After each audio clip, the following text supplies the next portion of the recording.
আসসালামু আলাইকুম। হযরত ঈসা আলাইহিস সালাম এর অলৌকিক জন্ম, আসমানে তুলে নেওয়া ও পুনরায় অবতরণ সূচনা।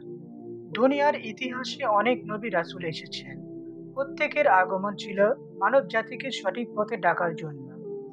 কিন্তু হযরত ঈসা আলাইহিস সালাম এর জন্ম, তার মুজিজা এবং শেষ যুগে অবতরণ, এসব বিষয় এতটাই বিষময় ও অলৌকিক যে তা মানুষের অন্তর কাঁপিয়ে দেয়। ইমরানের কন্যা মরিয়ম আলাইসাল্লাম ছিলেন অতি পবিত্র নারী। ছোটবেলা থেকে তাকে আল্লাহর ইবাদতের জন্য বাইতুল মুক্কাদাসে রেখে দেওয়া হয়েছিল।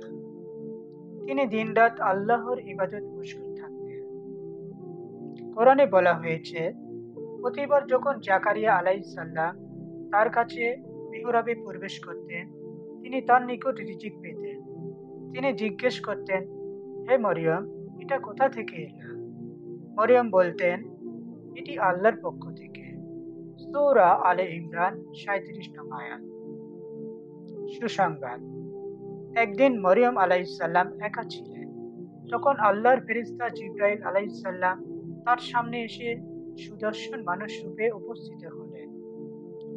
মরিয়ম ভয়ে বললেন, আমি রহমানের আশ্রয় প্রার্থনা করছি।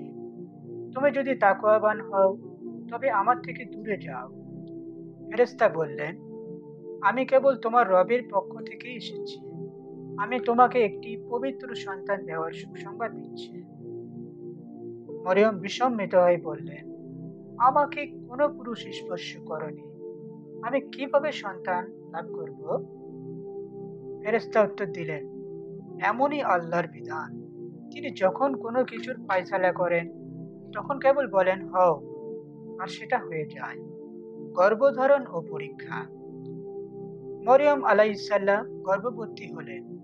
এ ছিল এক কঠিন পরীক্ষা। মানুষ কি বলবে, সমাজ কি ভাববে, কিন্তু আল্লাহ তার বান্দাকে নিরাশ করেন না। সময় পূর্ণ হলে মরিয়ম সন্তান প্রসব করতে নির্জন স্থানে গেলেন।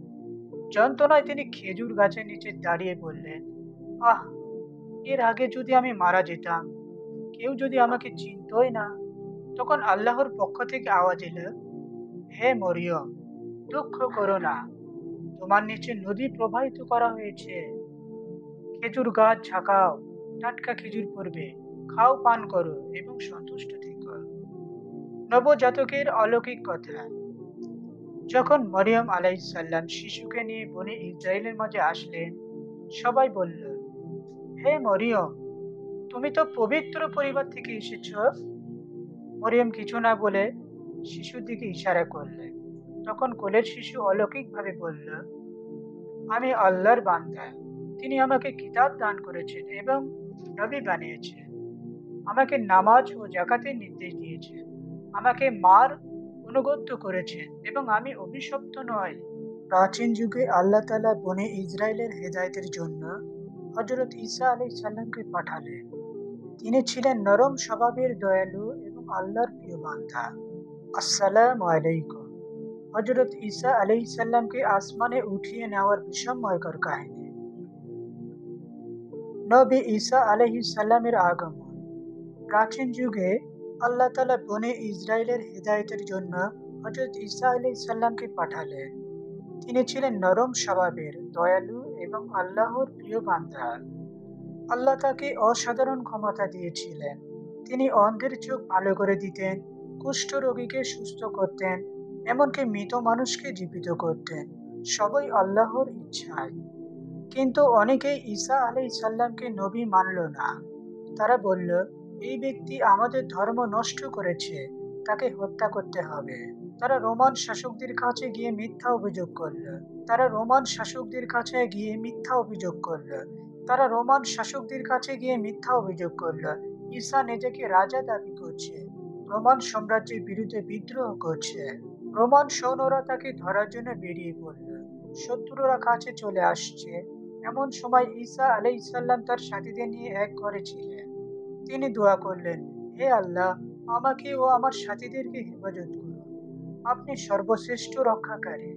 আল্লাহ ওহী পাঠালেন, হে ঈসা, আমি তোমাকে আমার দিকে তুলে নেব এবং তোমাকে রক্ষা করব। হঠাৎ ঈসা আলাইহিস সালাম আসমানের দিকে উঠতে শুরু করলেন। শত্রুরা ঘরে ঢুকলো কিন্তু তাকে পেল না। আল্লাহ অন্য একজনকে ঈসা আলাইসাল্লামের মতো করে দিলেন। তারা সেই মানুষটিকেই ধরে হত্যা করল। ঈসা আলাইসাল্লাম এখন আসমানে বিশেষ স্থানে আছেন। তিনি বেঁচে আছেন, খাচ্ছেন, পান করছেন এবং আল্লাহর ইবাদত করছেন। ইসলামের বিশ্বাসী অনুযায়ী কিয়ামতের আগে আবার ঈসা আলাইসাল্লাম পৃথিবীতে আসবেন।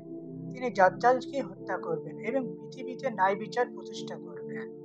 আল্লাহ সর্বদা তার প্রিয় বান্দাদের রক্ষা করেন। মানুষের ষড়যন্ত্র কখনো আল্লাহর পরিকল্পনাকে থামাতে পারে না।